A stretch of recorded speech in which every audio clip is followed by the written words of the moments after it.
It was a Sunday morning, 8:32 a.m.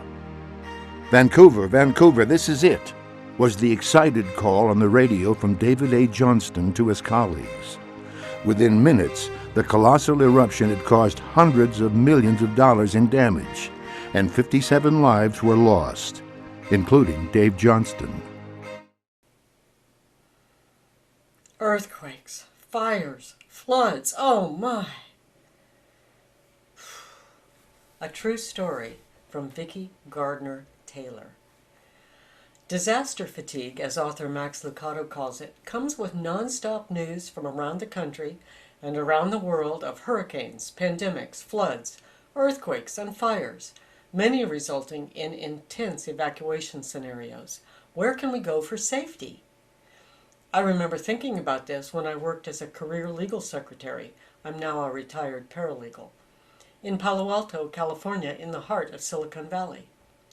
The Christ law firm on Hamilton Avenue occupied the top floor of a 3-story Mediterranean-style building with lovely floor-to-ceiling arched windows, which we were all usually far too busy to enjoy. One hectic workday, as I stood in line at our huge photocopy machine with a stack of legal papers to copy, I noticed a framed employment notice on the wall swinging from right to left and back. Then I noticed the heavy photocopier itself beginning to roll back and forth across the floor. What was going on? Earthquake! I quickly exited the copy room and looked around, thinking about what to do next. I could hear the word earthquake being passed around. I saw that most of the attorneys, paralegals, and other legal secretaries were immediately and purposefully abandoning their unfinished work and coffee to climb under their desks or stand in the framed interior doorways, while some moved, murmuring quietly, to the exit doors and stairs leading to the ground floor, avoiding the elevator, of course. Then I noticed 2 women who were too panicked to move.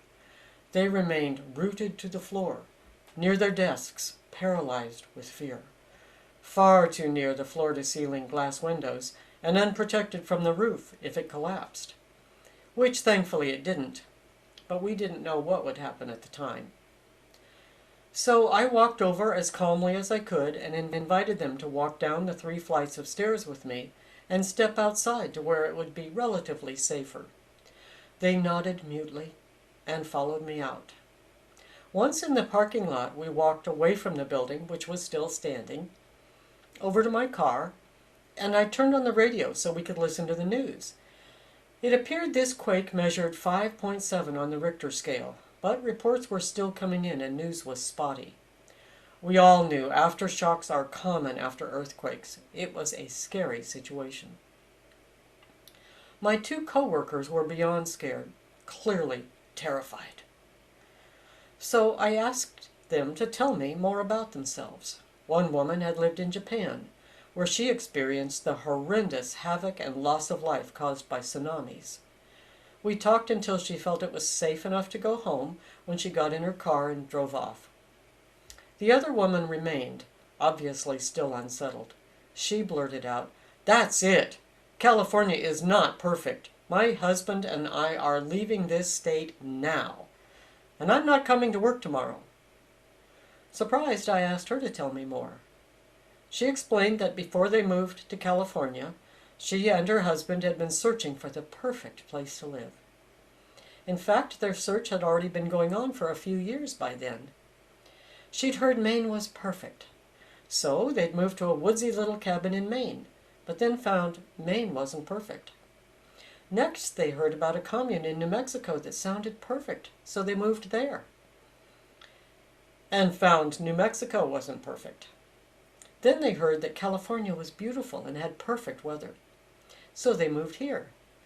Then this earthquake rumbled and reminded her that California has earthquake faults and is not perfect. "That's it," she repeated vehemently. "We are leaving this state." And I didn't see her at work the next day or the next week. In fact, I didn't see her until about a year later, when one day she just suddenly showed up again. Intrigued, I asked her where she'd been. Where had she and her husband moved to? and what brought her back to California.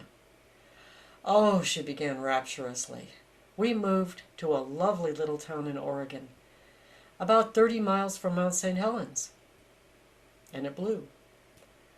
The volcano blew. Ah, now it became clear why they had moved back to California in spite of its faults. Literally. But where can anyone go on this earth if they're looking for the perfectly safe place to live? There is no such place, not this side of heaven. Wherever you are, it takes courage to live, to make key decisions, to brave your way through life. Sometimes it takes courage just to get up and get going in the morning. So when you're scared, ask our faithful God for courage to live. Oh, by the way, here's the law firm in Palo Alto where I worked during both the earthquake in California in 1979 and the Mount St. Helens eruption in Washington in 1980.